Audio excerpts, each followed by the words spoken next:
I'm always texting or like we have our little triple espresso group chat. I will not be starting a family anytime soon. So I won't be joining that.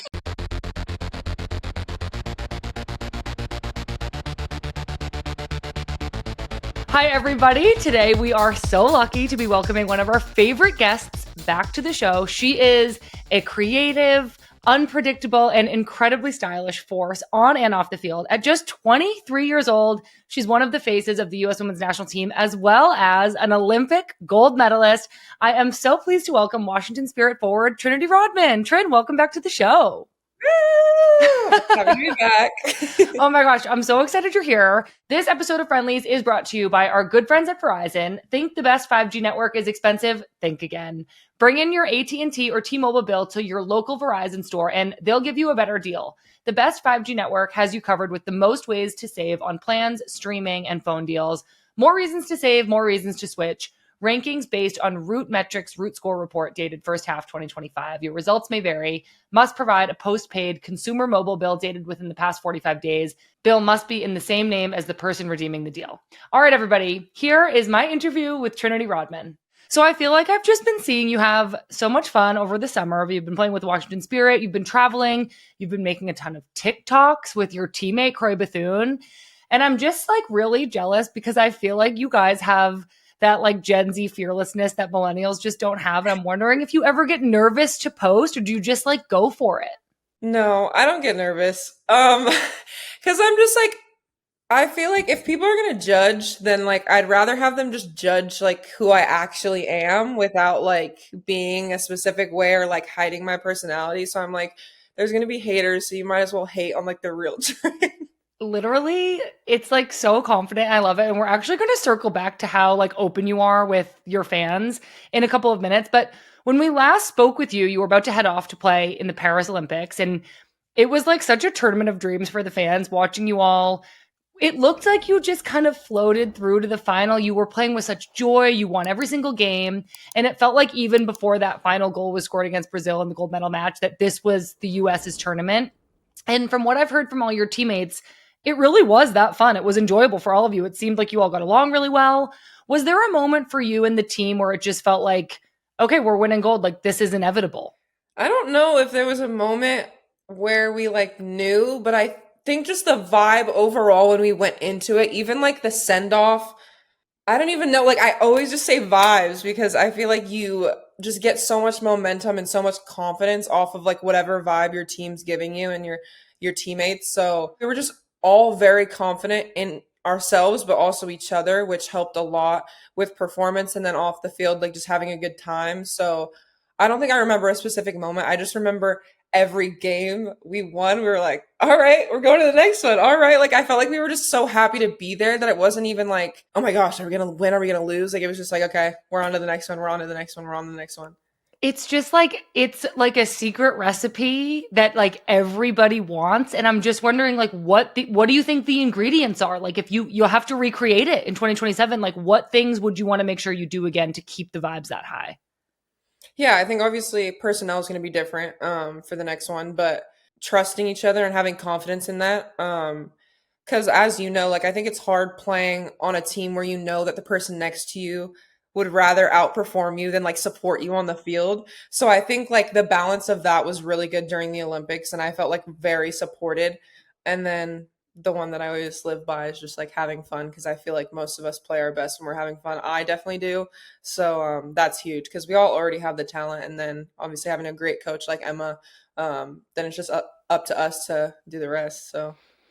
Okay, well, good. I'm glad you didn't give away like too many secret ingredients, but I definitely get the sense that it was like just really great team chemistry, great leadership, and a lot of support and trust between each other. It felt like such a huge part of the kind of magic of that tournament was you, Mal Swanson, and Sophia Wilson, your incredible chemistry that it was immortalized really in all of the goals of the tournament. And then your iconic nickname, Triple Espresso, which you guys gave yourselves. We haven't seen the three of you back together on the field much. Sophia and Mal have been busy starting families. I'm wondering if you've kept in touch with them over the past few months and if you miss playing with them.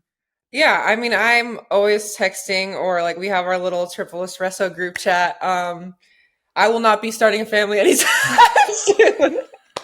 So I won't be joining that.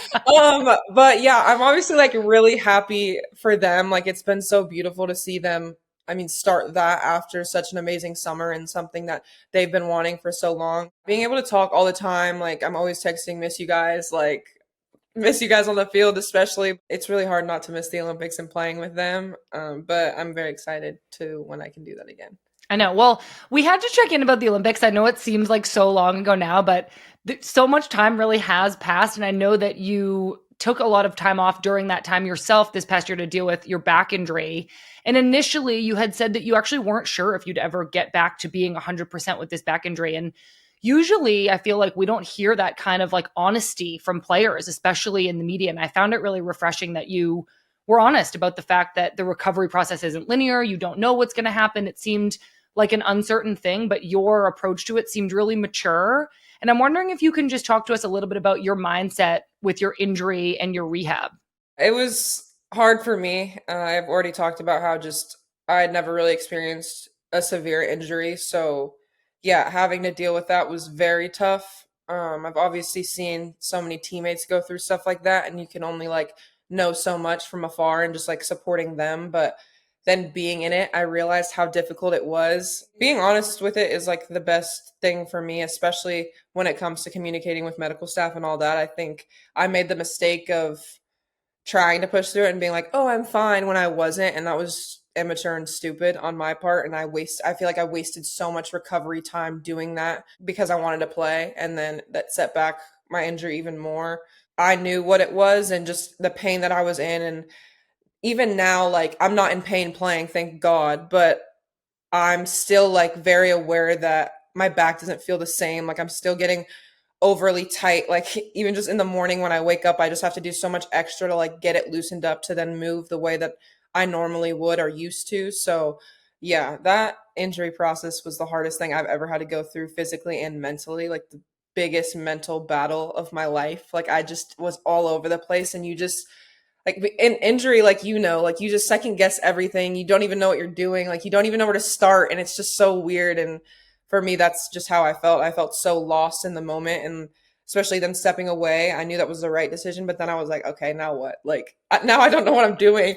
Obviously, it turned out really great, and I'm really happy that I ended up doing it. But I learned a lot, and I grew a lot through that experience for sure. My gosh, it sounds like you really did. And obviously, injury is one of the hardest parts about being a professional athlete. And I think something I've talked about on this podcast before was that you mentioned you spent a chunk of your time away from your team in DC, which I think one of the reasons injury can be so hard is because you're like forced to watch training every day.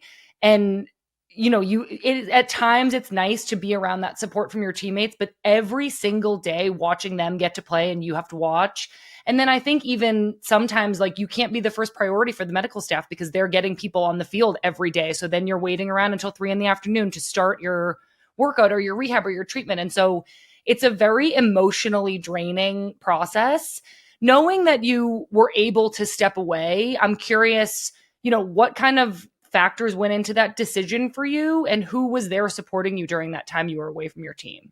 I think I'm definitely the type of person, especially with my family, I don't like to burden them. So like even my mom will get frustrated with me because she's like, I didn't know. And I'm like, I didn't tell you. Like I kind of did the same thing with my family. I was kind of like, no, I'm good. I'm good. I'm good. Because I was just honestly trying to gaslight myself and everyone around me to like, I'm good. I don't know. As time went on and like being 22, I was like, yeah, like functioning this type of pain like shouldn't be normal. And then I was just like becoming not as happy of a person. Like I noticed I wasn't happy because I was in so much pain, and I was like, this is a detriment and this like needs to change. And obviously stepping away, it was a very hard decision with leaving the team, but also like just the view from the outsiders of like, I never want my coach or my team to think like I think I'm bigger than like everybody else and I can just do whatever the hell I want.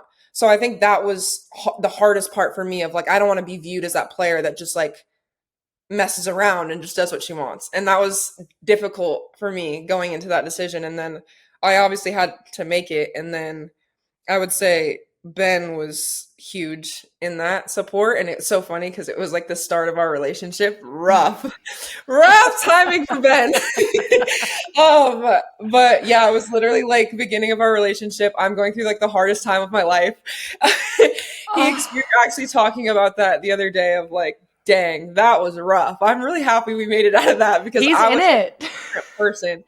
Yeah, so he supported me so much, and obviously I was with him, supporting him while going through it, which I think was really good for me because I got to still be in like the competitive environment, but like not like you said, having to just like be like, I want to be out there, I want to be out there, I want to be out there. So it was just a good balance, and then he just gets it and understands me and dealt with my psychotic behaviors because I was just like this every day. And I'm very happy that he was there for me and that I've made it out. Yeah, well, we are too. We're also very happy for both of you. As you mentioned, you're currently in a relationship with another athlete, superstar tennis player, Ben Shelton.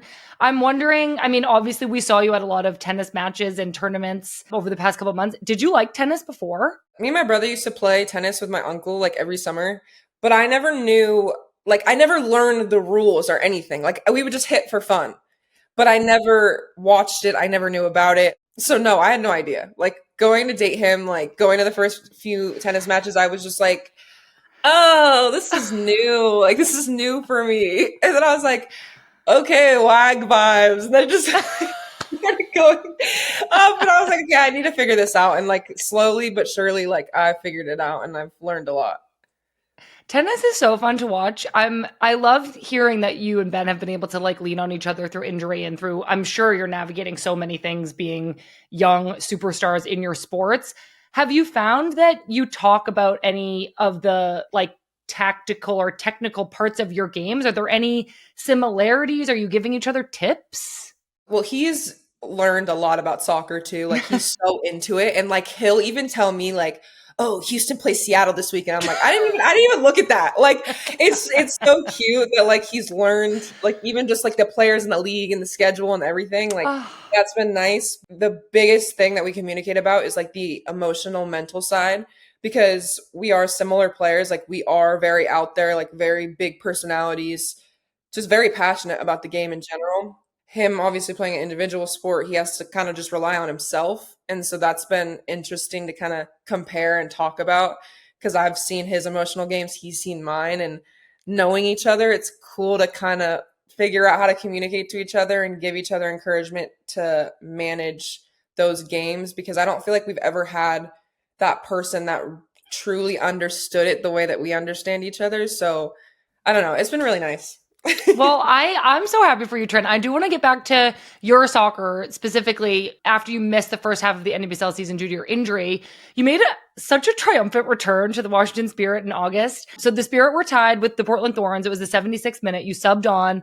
It was a home game. There was massive cheers from all the fans at Rowdy Outy. And then just moments later, the ball finds its way to you in the box. You absolutely hammer it home. Scoring a goal like this in your first game back from injury, I know you were so emotional. We're going to get to that. Can you just take us into the moment the ball's coming to you? What were you thinking? Honestly, I was just like, I can't miss this.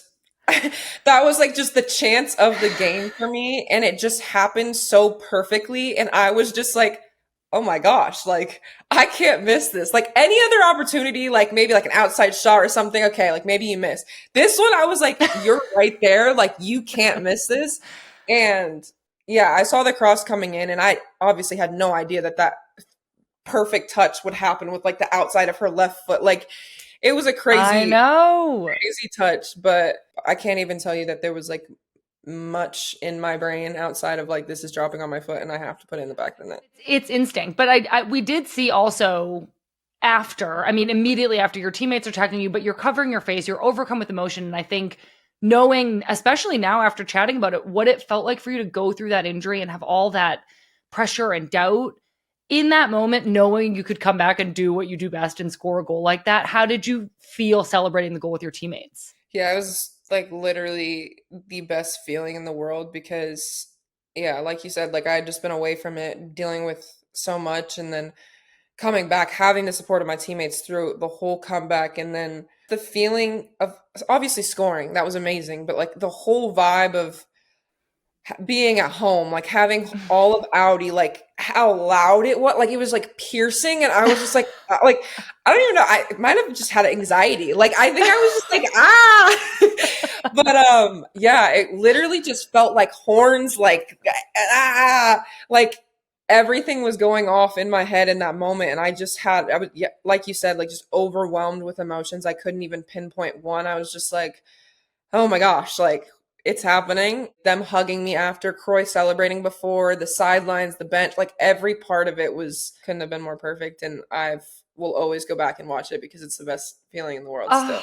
oh my gosh, good. I'm so glad that you have that. It did seem after as well, you were talking on the, the media on TV after the game, and you broke down in tears talking about how good it felt to be back doing what you love, especially after going through that rehab moment. And it kind of just brings me back. We talked at the beginning of the episode about, you don't even hesitate to hit send on a TikTok. When you feel yourself being open and vulnerable and emotional and raw with your fans, with yourself in public, is that ever hard? Or do you feel, whatever you're met with, at least it's honest, kind of like what you said before? I don't find it hard at all, which is so funny because like everyone does say like it was so awesome that she was so vulnerable. Like a lot of people Yeah. aren't able to do that, but for me it's like it is so natural. And like becoming pro, the one thing I'd always talk to my mom about was like growing up, you always view like professional athletes as like not humans. Like you literally see them as like a higher ground and you're just kind of like, "Oh my gosh." And I always said before I went pro, I was like, I don't want people to view me that way. I don't want people to look at me and be like, she's untouchable or like she's not like us. And that's what I try to do of like TikToks, emotions, everything. I feel everything and do everything the same as so many other people that aren't even playing a sport. So I just like want that to hit for people, and I want to just be able to be myself at all times and know, for me to know that I'm authentic to myself, but also for other people to know that like you can be yourself and it's fine. What an incredible role model that everybody has now, to hear you say that, Trin, and to see you're so successful in the field, but you do bring this openness and this joy, this vulnerability. And it's really beautiful to hear that that's actually your goal, is to be a well-rounded human being that people can look up to and see themselves in. So since your return to the field, you've secured a home playoff position in the standings. And last year, the team battled all the way to the final, which, sorry, you ultimately lost to the Orlando Pride. But we started this season kind of talking to some of your teammates. I kind of coined that this season might be the Spirit's revenge year, but I'm wondering in what ways you've seen your team grow from last season. We have a lot of versatility this year, I feel like. There's so much interchange in positions and players and personnel. Like there's just so many weapons, I feel like. And I know everyone's looking at Kansas like they have so many weapons, and obviously they do, but like even when we're at the top of the table, I still feel like there's this underdog thing of like people always being like, Kansas City's doing great. Like I'm not discrediting them at all, obviously. But like I still feel like it's like Kansas is gonna win. Kansas is gonna win. And like Washington Spirit's just there. And that's what's so frustrating because we've put on so many good performances, but like not just one player like popping off. It's Mm-hmm. every single game, it's somebody doing something special at any given moment. And I think that's been huge for us this year. But on top of that, the different ways we've progressed and scored goals this year has been like there's been way more ways than last year. I feel like we're very confident to do whatever we want, which I think is, yeah, I keep saying it's just really special. But yeah, I think the final piece still is just us finishing more chances. And we say it every Isn't week. it We're like, always? we're right there. Yeah, that's the most annoying thing, right? You're like so successful, but we can't score. But uh, once we get like finishing more than one chance a game when we're creating 10 to 12, like that'll be great. That'll be the puzzle piece that needs to just complete the puzzle. But yeah, I'm very confident in our team right now, and just to like the drive we have in comparison to last year, I think is different for sure. okay, that's like so exciting to hear. Who on your team do you think doesn't get enough credit? Like, who every week are you like, oh my God, she's so good? Tara, always. I mean, she does get credit, but like I'm in awe of her like literally every single day. Every game she's playing, I'm like forward line, just kind of like, oh, there she goes. There she goes again. Like it's actually crazy playing with the center back like her because I genuinely feel like she does it all. And even when she loses it, there's not even like a panic button. Usually when a center back loses it, you're kind of like, oh, like gotta go. But with Tara, it's like, all right, like she'll get it. Like she's right there. And that happens so many times. Like she doesn't have a lot of turnovers, but when she does, like she's right back getting the ball. And I think she's such a special player. And given in the position that she didn't get drafted in or wasn't playing in is so impressive. And yeah, she's obviously top for me. And then Deb right now, holy moly. Like I'm in awe of her too because she's been asked to play a bunch of different roles and she joined us not too long ago. So the amount of time that she had to prepare to be in such high stress games going into playoffs trying to clinch a spot, I think she's performed extremely well. She's so athletic. The anticipation to intercept passes is crazy. I've never seen something like it.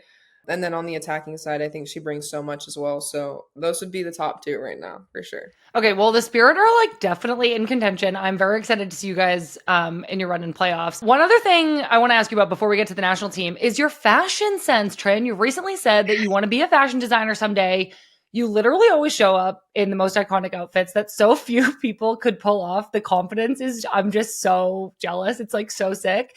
Where do you pull inspiration from? Like, do you admire anybody else's style or are you just kind of on your own original with everything?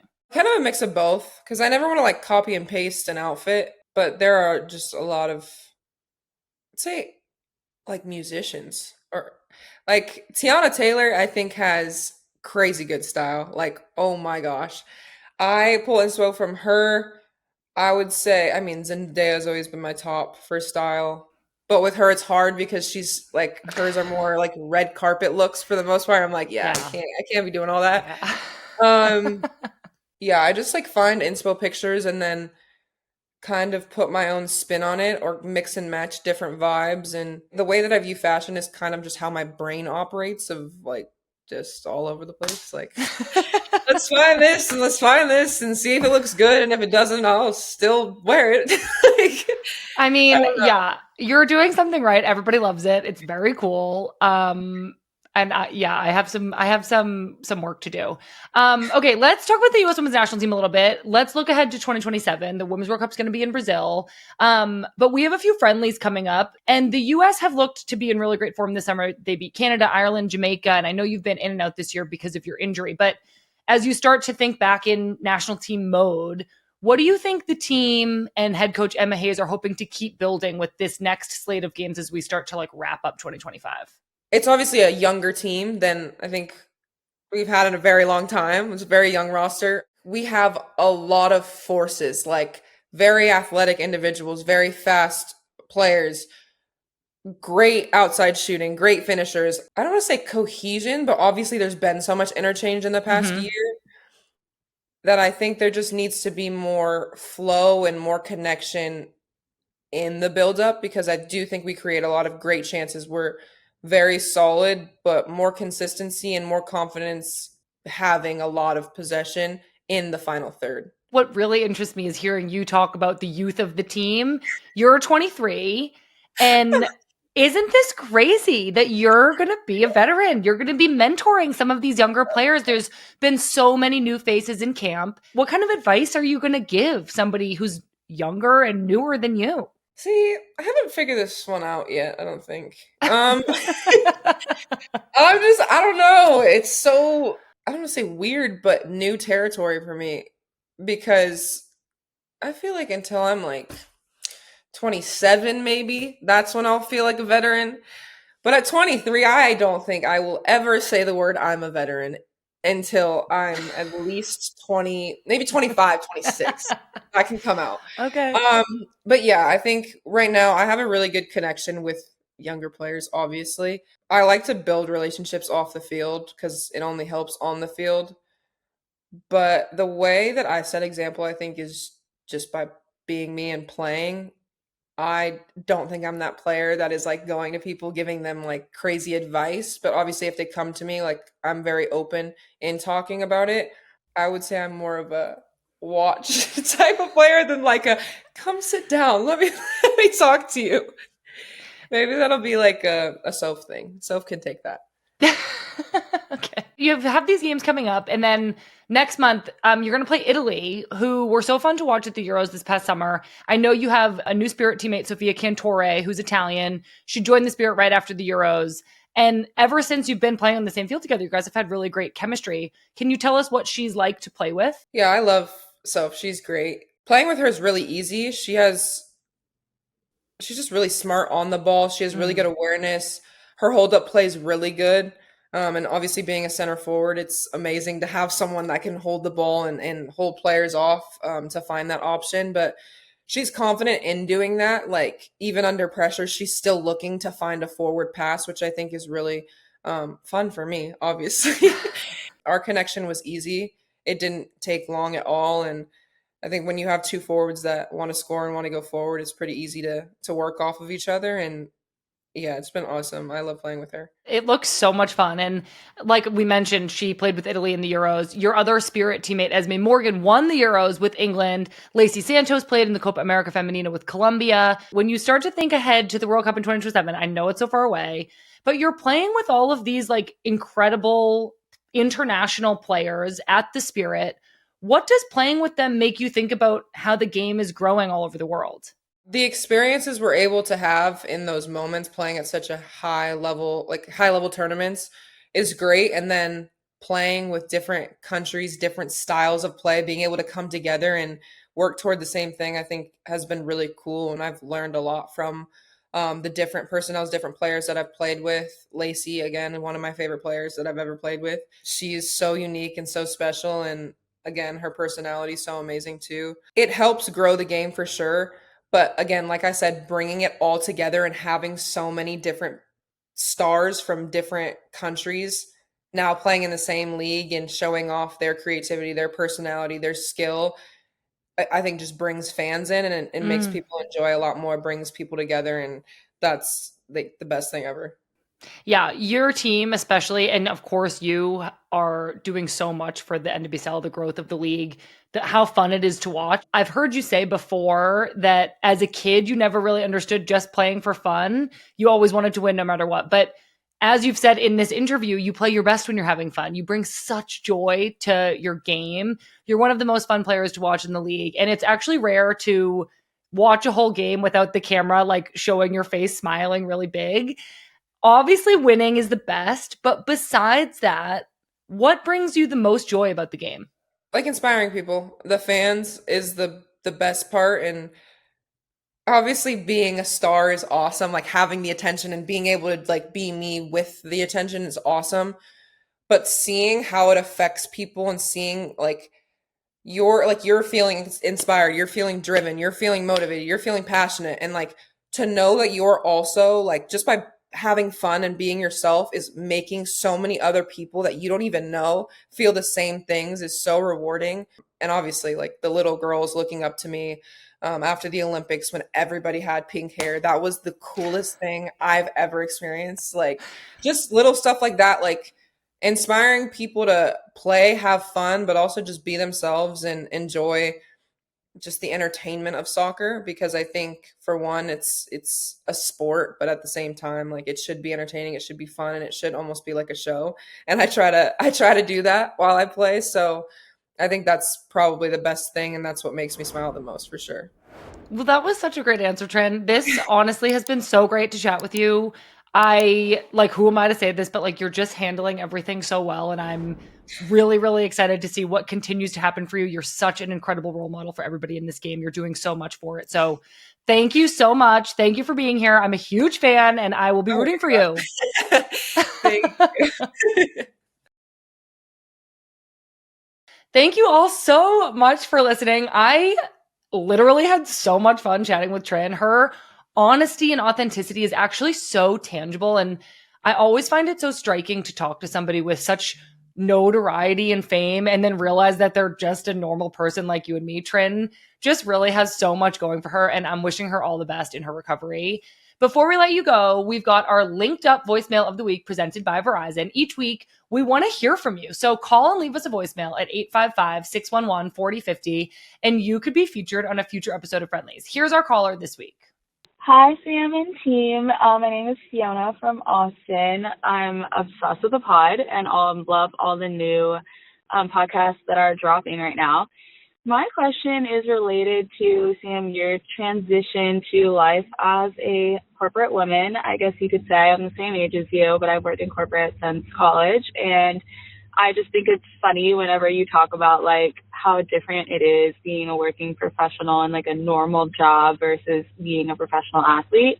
Obviously, your job is still really unique and really cool and not the typical corporate job, but any funny stories you have, anything that surprised you, anything that you find hard or unusual and just weird about kind of this new job and career that you have, we would love to hear more about it. All right, you guys are the best. Thank you. Bye. Hi, Fiona. I am so glad you asked. I actually often reference this moment when I talk about my transition into having like a quote real job. But when I first started here as editor in chief of the Women's Game, I only had like a handful of calls on my schedule throughout the week. And I think the company was kind of like purposefully easing me in, understanding that this is going to be like a big adjustment for me. So I just had these like wide open pockets on my calendar and I didn't really understand what I was supposed to do with them. So I asked the person that I was working the most closely with, like, do I just have to like sit here at my desk all day and like kind of do nothing? And literally, God bless, I don't think she really knew the answer because she didn't like want to tell me what to do. So eventually I figured it out. And obviously now I have like a much better understanding of what work I have to get done and when I have to be available. But I feel like it was such a perfect example of just not being a corporate girly yet. And I remember those days fondly. I think it's so funny that you asked me about this, Fiona, because I just find that transition so weird and awkward and difficult. And it's funny to think back on it now. So thank you so much for calling in. I love questions like this. That was our linked up voicemail of the week presented by Verizon. So if you want to join us for this segment, the banana phone is open. I'd love to hear from you. You can give me a call at 855-611-4050. Leave a message and you could be the next featured listener thanks to our friends at Verizon. Next week's guest on Friendlies is U.S. Women's National Team and Chelsea forward, Alyssa Thompson. But we've got lots of U.S. Women's National Team games to watch in the meantime, starting with tonight against Portugal. So head over to our YouTube channel after the game to watch Ali Riley and I react live at the final whistle. You should also check out the interview that I did with Alex Morgan yesterday. That's also on our YouTube channel. All right, everybody. Thank you so much for listening, and we'll see you soon.